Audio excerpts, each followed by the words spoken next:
नमस्कार दोस्त। Deputy army chief ने चाइना पाकिस्तान टर्की का वॉर नेक्सस एक्सपोज कर दिया है और इस पर मैं आपको बताऊंगा कि क्या है मेरी एनालिसिस। ऑलराइट, नाउ एक और धमाकेदार एपिसोड में आपका स्वागत है जहां हम बात करेंगे भारत के डेप्यूटी आर्मी चीफ के बारे में और उनके एक बड़े खुलासे के बारे में। ऑलराइट, जहां उन्होंने एक्सपोज किया है चाइना, पाकिस्तान और टर्की का एक डेंजरस वॉर नेक्सस जो भारत के खिलाफ तैयार हो रहा है। ये सिर्फ एक मिलिट्री या बॉर्डर इशू नहीं है, ये एक रीजनल वॉर स्ट्रैटेजी है और इस बड़ी ग्लोबल स्ट्रैटेजी का जिसका हिस्सा चाइना है, चाइना इसको लीड कर रहा है और ऑब्वियसली इसका हिस्सा पाकिस्तान और टर्की है। पाकिस्तान तो एक बिकाऊ हीरा मंडी का एक प्यादा है जिसको पैसा फेंक तमाशा देख वाला है, बट इसमें टर्की का एक बहुत बड़ा रोल है because he wants to become the next खलीफा ऑफ इस्लाम। जो अर्दोगान है टर्की को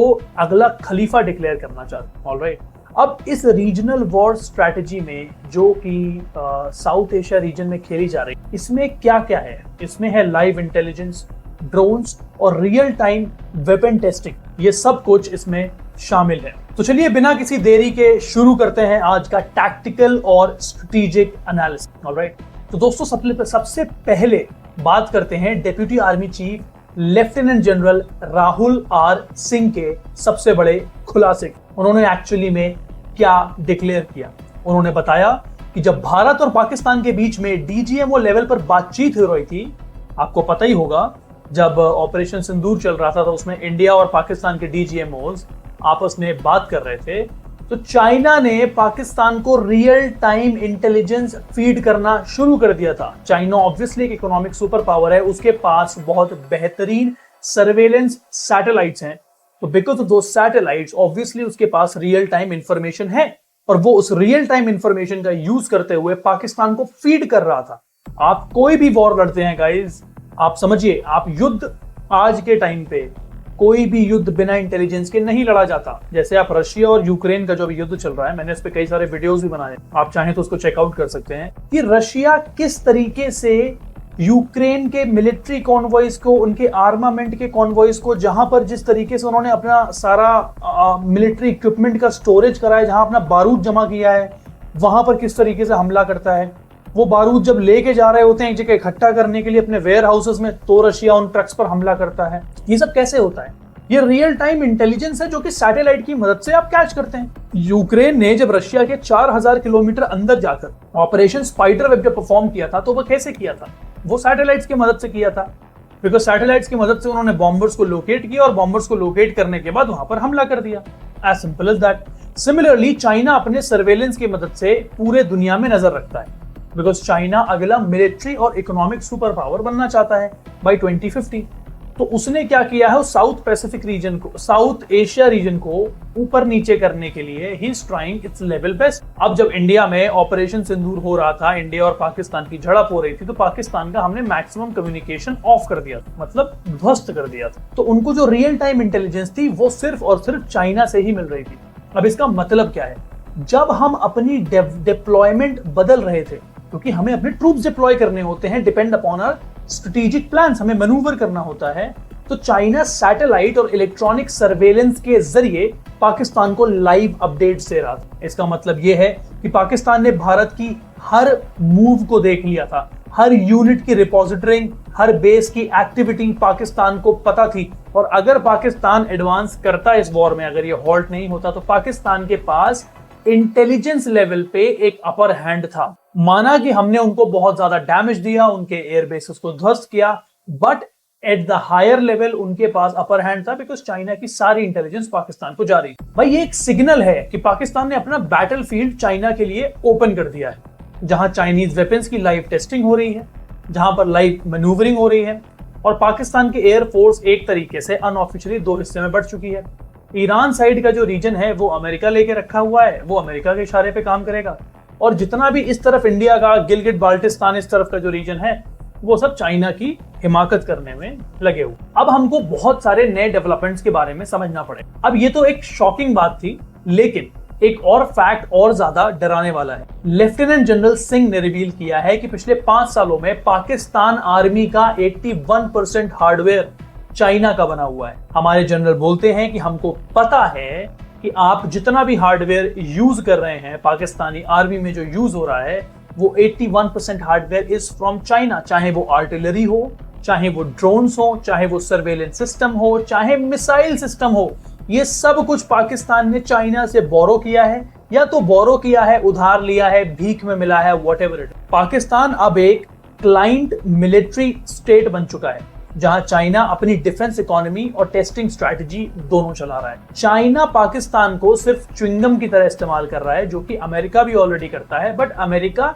लड़ाई के बीच में आता है, आगे खड़ा होकर बड़े भाई की तरह या बाप की तरह बोलता है कि भैया देखो ये रुक जाओ, यहाँ ये सब 3-5 मत करो। बट चाइना क्या है, बोलेगा बोलेगा बोलेगा और सुमड़ी में वो अपना सारा काम करता रहेगा जब तक उससे फायदा निकाल सकता है। सेम चीज चाइना ईरान के साथ कर रहा था। जब अटैक हुआ चाइना वो साइलेंट, हम इसका वो करते हैं, हम इसकी निंदा करते हैं, हम ये नहीं होना चाहिए, हर जगह पीस होना चाहिए। एक्चुअल में कुछ इजराइल के साथ अमेरिका एक्चुअली में एंट्री तुम्हारा भाई, ठीक है। Same it did with Pakistan की, जब ऑपरेशन सिंदूर हुआ तो हम निंदा करते हैं, दोनों कंट्रीज में पीस होना चाहिए, पर हम भैया हम काइनेटिक एक्शन में इन्वॉल्व नहीं होंगे। और पाकिस्तान एक क्लाइंट मिलिट्री स्टेट बन चुका है। अब इसको अगर मैं आपको हिंदी भाषा में समझाऊं तो ये सिर्फ और सिर्फ हीरा मंडी की एक कन्या बराबर काम कर रहा है। पैसा फेंक तमाशा देख, अमेरिका ने पैसा फेंका तो हम उसके लिए मुजरा करेंगे, अभी यहाँ पर चाइना ने पैसा फेंका तो हम उसके लिए मुजरा करेंगे। अमेरिका IMF के थ्रू हमको लोन पकड़ा देगा, रिलीफ पैकेजेस रिलीज करता रहेगा, बिकॉज IMF को तो स्पॉन्सर अमेरिका ही करता है और IMF यहाँ पे फंड देता रहता है, जिसको हम इंटरनेशनल मुजाहिदीन फंड बोलते हैं। और चाइना क्या करेगा भैया, चाइना हमको अपने J-35 दे देगा, हमें थोड़ा सर्वेलेंस सिस्टम दे देगा और क्या करेगा, थोड़ी हमसे जमीन ले लेगा भाई, और कुछ क्या कर सकते। It's as simple as that. ये डिफेंस डील नहीं है, ये एक स्ट्रेटेजिक कंट्रोल का क्लियर कट सिग्नल है। अब जब बात हो रही है एरियल सर्वेलेंस और ड्रोन वॉरफेयर की, तो तुर्की का नाम सामने आता है, जिसने पाकिस्तान को बैरक्तर ड्रोन्स, अब वो नाम उर्दू में या अरबिक में कैसे प्रोनाउंस करते हैं मुझे नहीं पता, बट वो बैरक्तर ड्रोन्स प्रोवाइड किए थे। ऑलराइट, ये वही ड्रोन्स हैं जो नागोर्नो कराबख वॉर में अर्मीनिया को डिवास्टेट कर गए। अर्मीनिया अजरबैजान का जो वॉर हुआ था उसमें अजरबैजान को यही ड्रोन्स टर्की ने प्रोवाइड किए थे और अजरबैजान ने अर्मेनिया में धुआं कर दिया सब। अब यही ड्रोन्स पाकिस्तान के पास, ये उनको live video feed, target acquisition और प्रिसिजन स्ट्राइक कैपेबिलिटी के साथ प्रोवाइड करे गए हैं। आपको पता होना चाहिए जब ऑपरेशन सिंदूर चल रहा था तो टर्की ने अपनी पूरी टीम भेजी थी डिप्लॉय करने के लिए कि किस तरीके से इन ड्रोन्स का इस्तेमाल आप करोगे, किस तरीके से इन ड्रोन्स का आप यूज करते हुए इंडिया को मैक्सिमम डैमेज प्रोवाइड करोगे। भाई टर्की के एडवांस ड्रोन इकोसिस्टम के साथ और ज्यादा लीथल ऑपरेशन पाकिस्तान कर रहा है इस टाइम पर। उस टाइम पर वो बन भी गया था और अभी वो इसको अपने आर्सेनल में एक हीरे की तरह यूज कर रहा है। नाउ लेफ्टिनेंट जनरल सिंह ने ये भी एक्सेप्ट किया है कि ऑपरेशन सिंदूर के दौरान एक और नई चीज सामने आई। भाई इंडिया के एयर डिफेंस सिस्टम ने कमाल तो बहुत ज्यादा किया, बट स्टिल उन्होंने बताया कि हमारे इंडियन एयर डिफेंस सिस्टम में हमको गैप्स का पता लगा। इस बार सिविलियन सेंटर्स तो अनटच्ड रहे, लेकिन अगली बार अगर एरियल अटैक होता है तो सिटीज लाइक अमृतसर, जम्मू, श्रीनगर जो कि बॉर्डर में है, ये बहुत ज्यादा वल्नरेबल हो सकती हैं। बिकॉज जिस तरीके से पाकिस्तान का हर एक वार नाकाम हुआ, वो ऑब्वियसली अपने आप को वापस से स्टेबलाइज करके, अपने आप पे काम करके, अपने आप को और एडवांस करके वापस से अटैक करेगा और चाइना भी उसको प्रॉपर मिलिट्री इंटेलिजेंस प्रोवाइड करेगा। नाउ ये एक वेकअप कॉल है इंडिया को अपने रडार्स, इंटरसेप्टर्स और इंटीग्रेटेड मिसाइल्स डिफेंस सिस्टम को अर्जेंटली अपग्रेड करना होगा, otherwise it would be a problem for India. War अभी सिर्फ बॉर्डर पे नहीं लड़ी जा रही है, ये actual war is happening on air space और साइबर डोमेन में लड़ी जा रही है। आपको तो पता ही है कि चाइना बहुत ही ज्यादा बदमाश है और वो अपनी बदमाशी से हर कंट्री में साइबर अटैक्स करता ही रहता है। इंडिया पर उसने एटलीस्ट, अगर मैं आपको एवरेज फ्रीक्वेंसी बता दूं तो आप ये मानिए हर एक हफ्ते में एक साइबर अटैक तो चाइना अटेम्प्ट करता ही करता है इंडिया पे। ऑपरेशन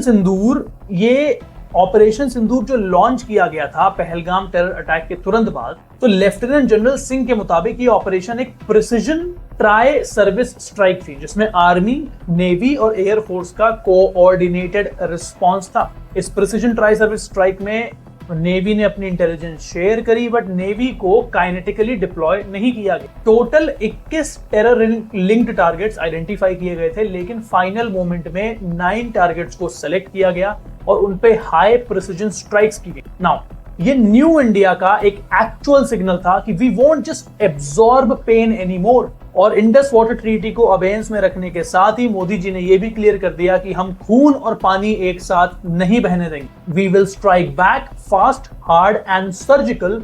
और ये जो स्ट्राइक होगी ये सिर्फ और सिर्फ काइनेटिकली नहीं होगी, ये डिप्लोमेटिकली लड़ी जाएगी, ये जियोग्राफिकली लड़ी जाएगी।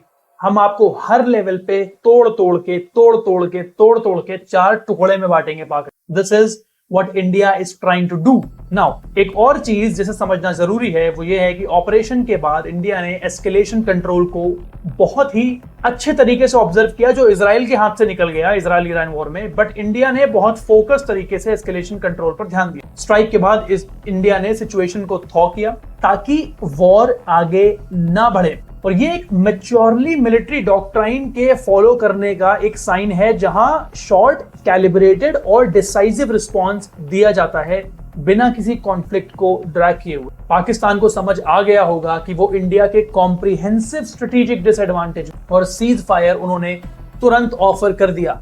जिस तरीके से उनके डीजीएमओज हम लोगों को फोन करके बोल रहे थे कि भैया प्लीज हमसे बात कर लीजिए, सिमिलरली पाकिस्तान अभी अपने हर पड़ोसी मुल्क पे पैर पकड़ रहा है, चाइना को बोल रहा है कृपया इंडिया से बात करा दो ताकि इंडस वाटर ट्रीटी पे हम टेबल पर आके डिस्कशन कर लें। But India is like we don't give a damn about you. Now दोस्तों, अगर आप इस वॉर नेक्सस को एक बिगर पिक्चर में देखेंगे तो चाइना ने पाकिस्तान के जरिए अपनी वेपन टेस्टिंग और बैटलफील्ड एक्सपेरिमेंटेशन चालू कर दिया है। पाकिस्तान ने खुद को एक प्रॉक्सी फ्रंट बनाया हुआ है और टर्की ने अपनी ड्रोन कैपेबिलिटी से इस नेक्सस को एरियल एज दिया है। ये तीनों मिलकर साउथ एशिया में इंडिया के खिलाफ एक कोऑर्डिनेटेड मिलिट्री इकोसिस्टम बिल्ड कर रहे हैं, जिसके बारे में हमें पता है, बट बहुत अच्छी बात है कि हमारी मिलिट्री सामने आकर इसको बोल रही है। अब हमारा जो देश है वो चुप बैठने वालों में से नहीं है। हम कन्फ्रंटेशन करेंगे और कन्फ्रंटेशन सामने आकर करेंगे, और ये कन्फ्रंटेशन सिर्फ और सिर्फ काइनेटिकली नहीं होगा पर जबान से भी बहुत ही बेहतरीन होगा। नाउ भारत ने अब ये भी सिग्नल दे दिया है कि हम तैयार हैं, हम अटैक भी करेंगे और कॉन्फ्लिक्ट मैनेज भी करेंगे। तो ये थी डिप्यूटी आर्मी चीफ के एक्सप्लोसिव रेवलेशंस पर बेस्ड मेरी आज की एनालिसिस।